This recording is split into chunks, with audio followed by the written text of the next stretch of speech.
Welcome back. Stasa23 here, back again with some knife therapy for you. The knife I have in front of you today is the Tuya DW1-Envy. This guy comes in right around $219, and hopefully by the end of this you'll know whether it's for you or not. And this is a really special knife for Tuya knife. And before I get started, if you are interested in this knife, check out Mr. Dave Warren. There's his site right there. I'll leave a link down below. He is a distributor and customer service rep for the U.S. for Tuya knife. And why is this such a special knife? Well, this knife was designed by Mr. Warren himself.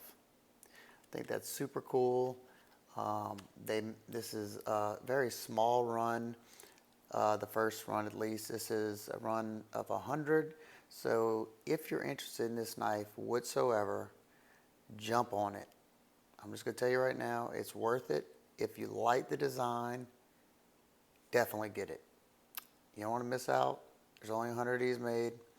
This is number 71.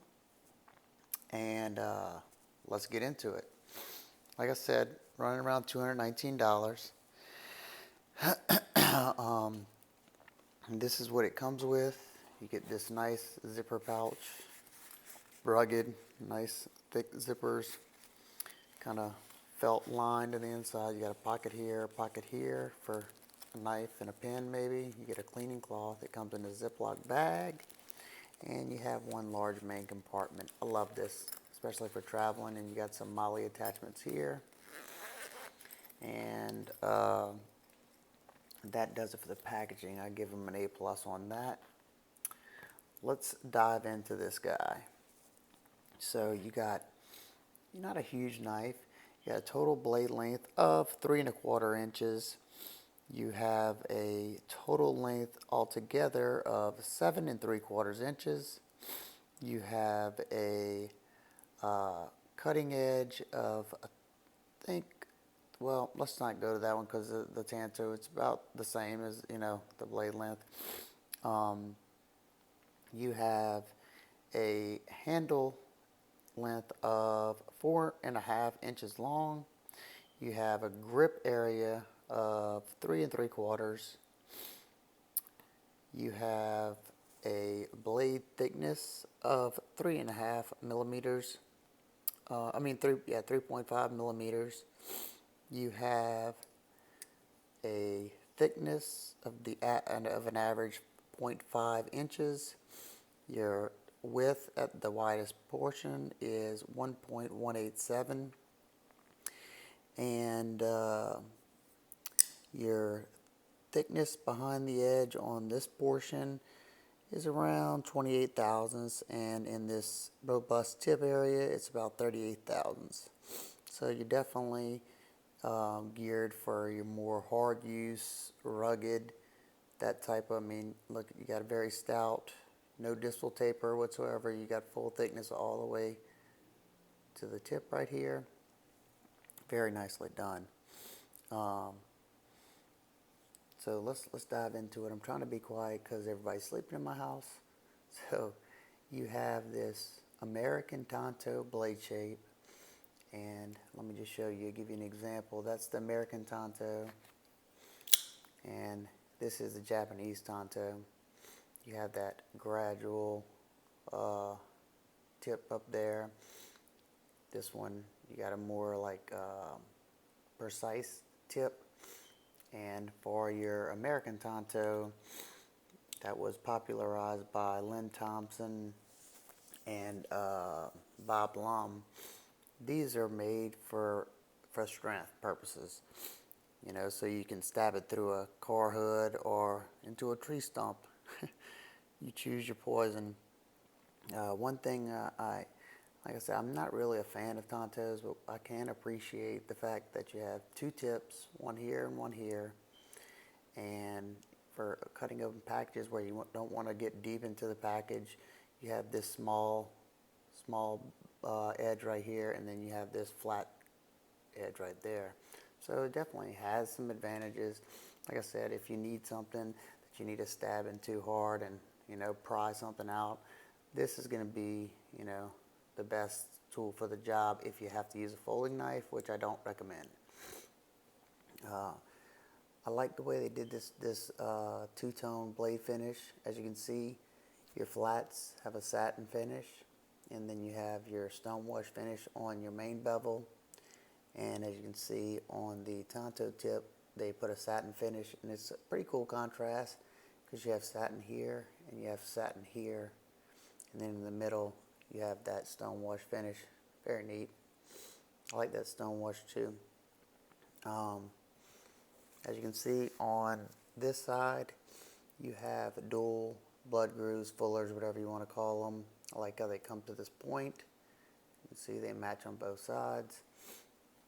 You have about a 3/4 of the way flat grind on your primary and flat grind on your Tanto. At least that's what it looks like, flat grind. You don't have a whole lot of billboarding. You have the Tuya logo, which I kind of like it.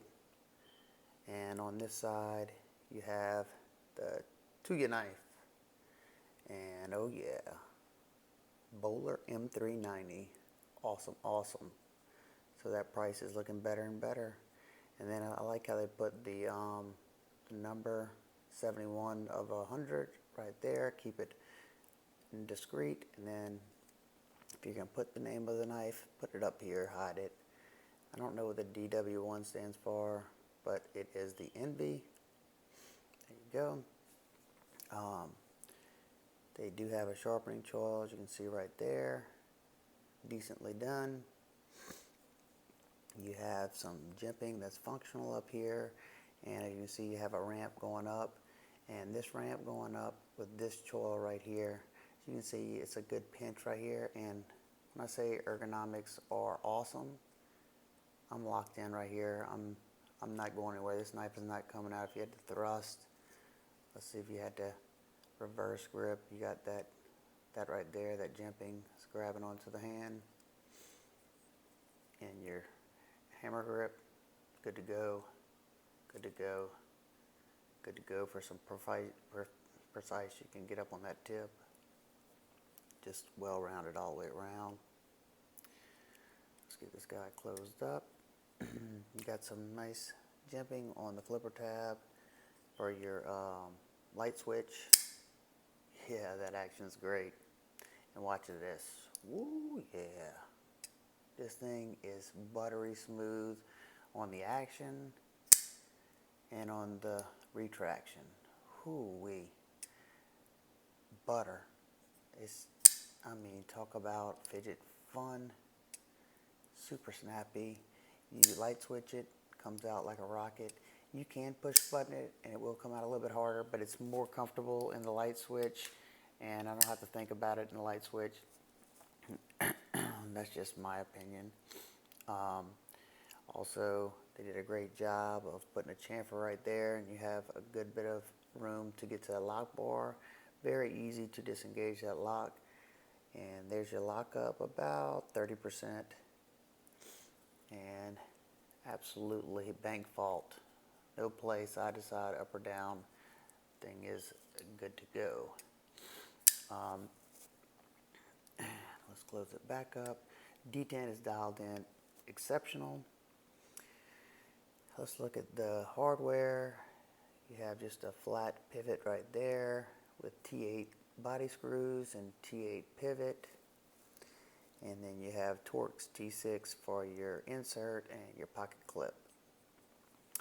I love the way they did this two-toned finish and the extra milling. You got some milling, a chamfer right here, chamfer right here for contouring, and then you have this flat face, and it gives you these different color tones. You have this gold in the chamfer areas, and then you have this bronze on the flats, and I don't know if you can pick it up on the camera, but you have the bronze going in the middle of these holes. So the lines coming up are what's gold, so it gives you a nice effect.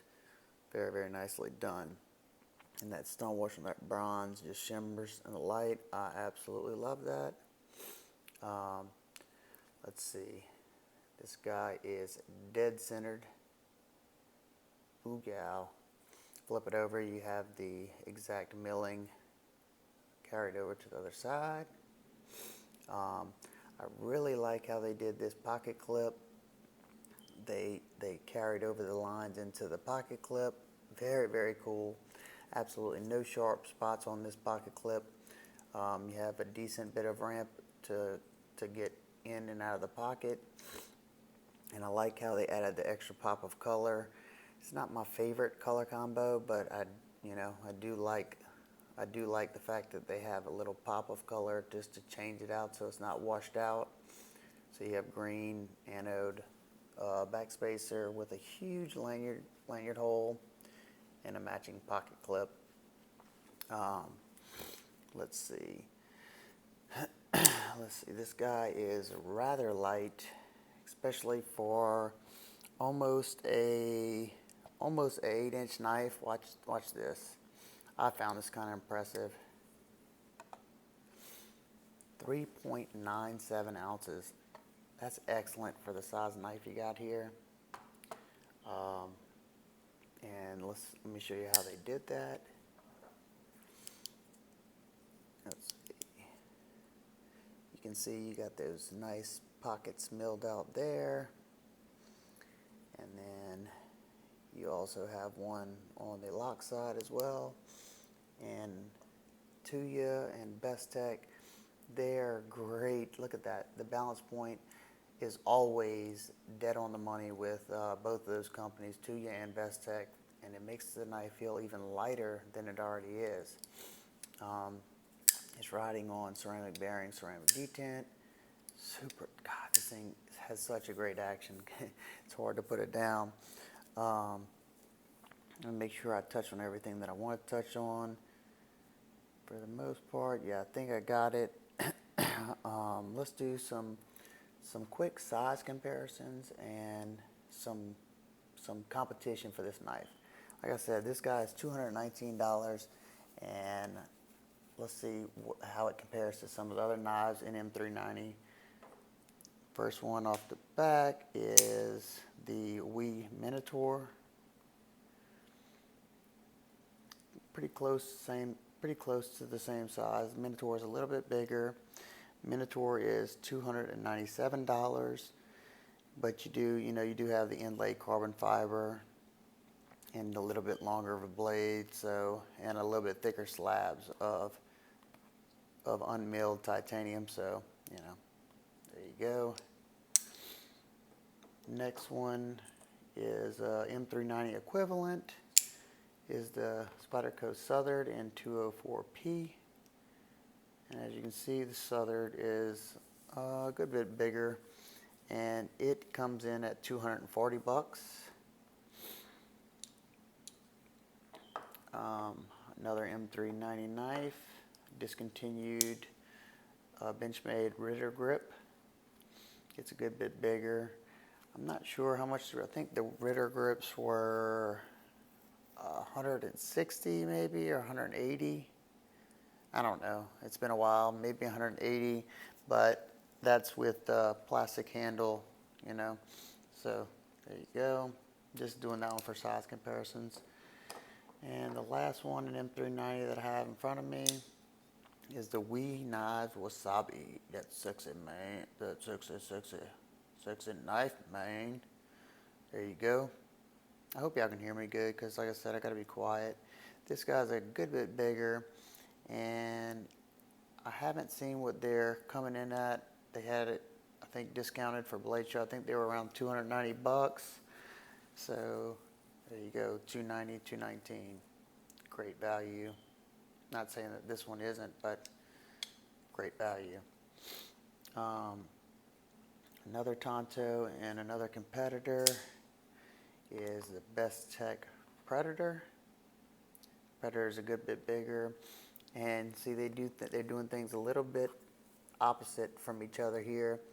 You have the belly in this Tonto on this one. You have the straight Tonto on this guy for the more pointy, almost like the Japanese Tonto, which I guess it is. I'm not sure. I don't know what, they both have those reinforced tips. And then you have the straight edge here, and then on the Predator you have a little bit of belly. So just the opposites. There you go. And one more last one, just because more people have this knife for a size comparison.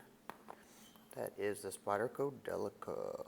So as you can see, the Delica's a little bit smaller, maybe about ½ inch or so. And there you go. So well, real quick, let me show you what it looks like in the pocket, because I forgot to do that earlier. My ADD self. Let me show you how easy it goes. Usually I gotta lift the clips up, and you got that nice ramp, and just poop in the pocket. Got way enough room. It's a pretty thick simulated pocket, and not too much sticking out of the knife. You can easily get a hold of it, pull it out, and with your slanted pocket right here. Let's see, in slanted pocket, as you can see, that was my fault. There you go. It disappears a little bit more, and you can get it out fairly easily.